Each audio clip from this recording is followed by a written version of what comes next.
মাশাআল্লাহ, কি তো ওয়াজ শুরু না করতে হাদিয়াই করছে। সুবহানাল্লাহ।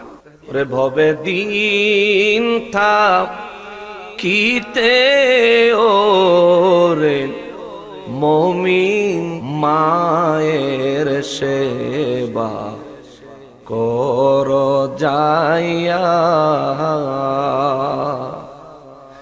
ভবে দিন থাকিতে ওরে মানুষ মায়ের সেবা কর যাইয়া, জননী রে ভুইলা গেছ রে, হায় রে সুন্দর একটা নারী পাইয়া ওরে মানুষ কর যাইয়া,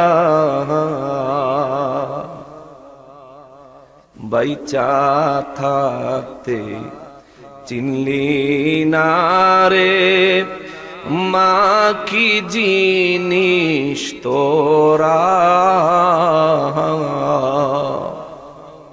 বাইচা থাকতে চিনলি না রে মা কি জিনিস তোরা,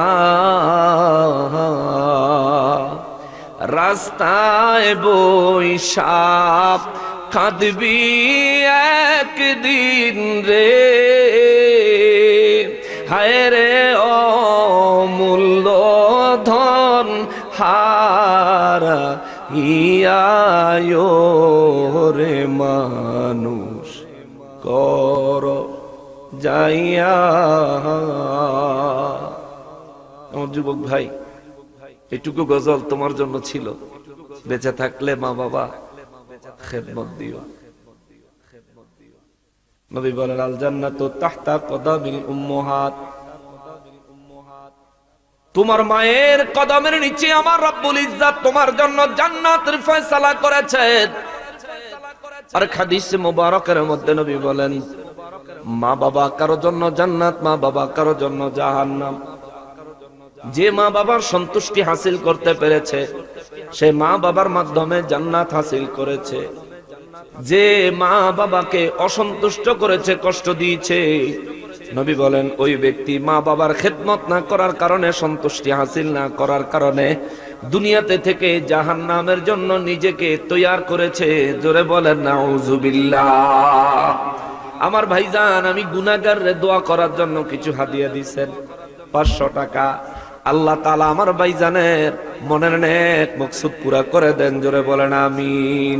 ভাইজানের আম্মা জানের কবর আল্লাহ জান্নাতের টুকরা বানায় দেন। জোরে বলেন আমিন। আরো জোরে বলেন আমিন।